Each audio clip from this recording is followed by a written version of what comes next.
Grabe! Grabe daw po ang pagtubo ng kanyang tagyawat o pimples. Ma'am Shi, ano po ba ang pinanggagalingan ng tagyawat? Ano po ang magandang gamitin? Ayan mga madam ko. Ayan isa nating expert na sagutin at tayo po ay medyo may konting kaalaman sa ating mga tagyawat. Eto aking madam sa nagtanong, hindi ko alam kung ikaw po madam ko ay nagpupuyat kasi pwede po yung pinanggalingan yung pagpupuyat.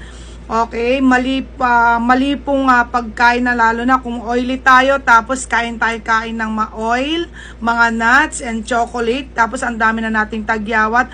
Yung iba naman po aking mga madam nasa jeans. Pag nasa jeans naman po aking mga madam, medyo may kahirapan din pagalingin. Hindi katulad pag nakuha lang sa mga bagay na ginagamit. Yung minsan po sa ginagamit kung gusto niyo magpalit ng mga gagamitin nyo, kailangan ipapahinga nyo po muna yung inyong skin aking mga madam. Ipapahinga nyo muna ng 1 week bago nyo palitan ng panibago uli mga madam, lalo na kung hindi po kayo hiyang.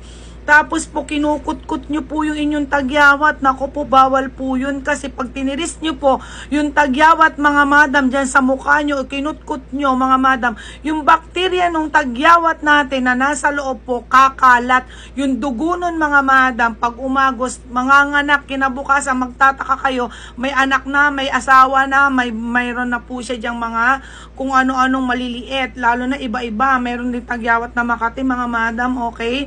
Ang tama po dyan mga madam, kung sobrang dami at sobrang daming nana, punta po kayo sa malapit po sa inyo na mga derma.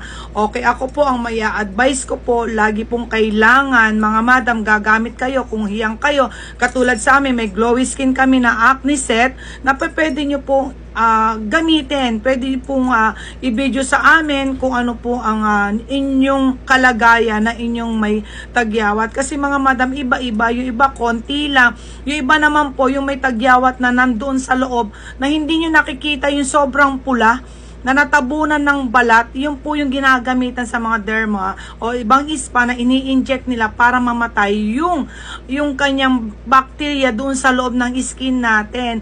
Swerte natin mga madam pag wala tayong tagyawat, kaya wag po natin kutsain ang yung may mga tagyawat dahil sobrang stress yan, minsan sa stress yan mga madam ko rin na nagkakaroon tayo ng tagyawat, pero prone po talaga ng tagyawat mga madam ko yung mga oily, tapos magkakain pa kayo ng sobrang bawal, tapos kinukut-kut nyo pa, tapos yung towel nyo mga madam, inihilod nyo po mga madam ko, wag po. Ang pinakamaganda yan, mild soap muna habang pinapahinga nyo, mild soap, and then dahan-dahan po, wag nyo pong idirekta yung sabon sa inyong face mga madam, ilagay nyo lang po sa kamay nyo, pabulain kung wala kayong liquid soap, kahit na sabon, basta mild lang muna, o acne set na ginagamit nyo kung saan po kayo hiyang. Tapos po yun lang po yung idap nyo po sa buong face nyo 1 to 2 minutes mga madam ko, 1 to 2 minutes, then i-rinse nyo po ng yung tubig lang po ay wag nyo pong ikukudkud na ganyan para yung bacteria rin mga madam ko wag din pong kumalat sa face natin.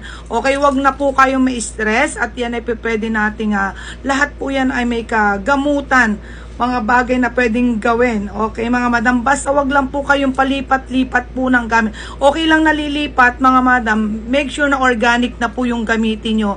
Yung mild lang, yung walang pamamalat, walang pangangate, walang pamumula, kasi lalong mamumula yan kung gagamitan nyo ng mga kung ano-ano. Katulad ng iba, gagamitan nila ng mga mahapde o mataas ang alcohol content mga madam para po mamatay o matuyo daw yung tagyawat nila mga madam ko. Wag na wag po mga madam, basta po sa stress nyo gumamit na lang kayo ng kung ano-ano. Okay po, dapat po make sure kung sobrang dami na, punta po kayo sa malapit na derma at ipacheck nyo na po kasi isa lang ang mukha natin, hindi natin pwedeng ipalit yung paa natin sa mukha natin na yan lang po ang humarap. Buti sana kung uso pa yung mask na magmamas po tayo, Pag tayo po ay may tagyawat ngayon po mga madam, kita na yung mga buong pagmumukha natin, tapos puno pa ng tagyawat, sobrang stress yung kaya wag niyong kutsain po mga madam.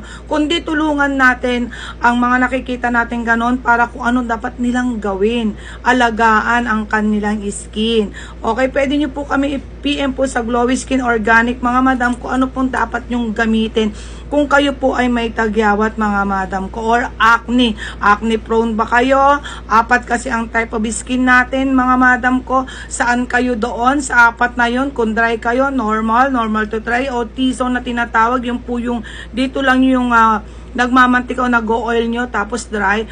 Okay mga madam, dapat alam din natin. At maswerte po tayo mga madam kung oily ang skin natin kasi hindi tayo mabilis tumanda kaysa dry ang skin. So, dapat alam nyo po yun at para alam nyo po rin kung anong gagamitin nyo pong mga product. Kasi kapag po kayo oily skin, kailangan ang gagamitin nyo po is gel type. At kapag naman kayo ay dry skin, more on cream. Okay? Para po hindi po mag-dry. At kailangan natin yan, mga madam, alagaan. Dahil tayo, pag 30 years old up na po tayo, mga madam, bumabagal na ang collagen natin. At yung iba, late naman po, mga madam, nagkakatagyawat. Iba naman ang aga, lalo na sa mga babae at lalaki, magpapalit nilang hormones nila mga madam, ay pwede rin po silang magkaroon ng mga tagyawat. Di po ba? Ang sa amin po organic, kahit buntis, nagpapadede at bata, pwede po yung aming product sa Glowy Skin. So pwede kayo mag-PM po sa nagtanong madam ko, baka sakaling tulong kami sa problema mo po aking mga madam. Okay po? Sana po kahit papano ay nasagot at natulungan natin ng konting problema mo madam ko. Follow nyo lang po ang ibang videos ni Ma'am Shi mga madam para sa pagtuturo natin sa ating skincare mga madam. Thank you so much. Bye mga ka-glowy.